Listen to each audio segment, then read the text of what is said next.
பக்கமும் அதுவும் ஓடலையே. செல்வி அக்கா, நீங்கள் சொல்கிறது எல்லாம் நியாயம்தான். ஆனால் நம்ம எல்லாமே பார்த்துக்கணும், நம்ம பாசமாக இருக்கணும். அப்படின்னா முதல்ல நம்ம நிம்மதியாக இருக்கணும். நம்ம நிம்மதியெலாம் விட்டுருப்பா. உண்மையிலுமே தான் சொல்கிறேன், நம்ம நிம்மதியாக விட்டுடு.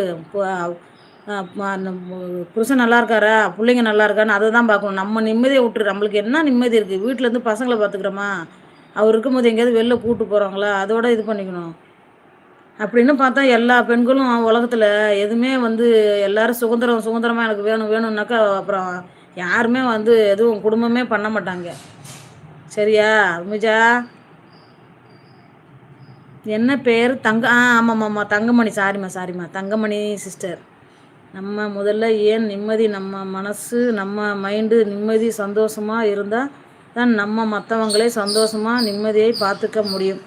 அது உங்களுக்கு புரியுது, எனக்கு புரியுது.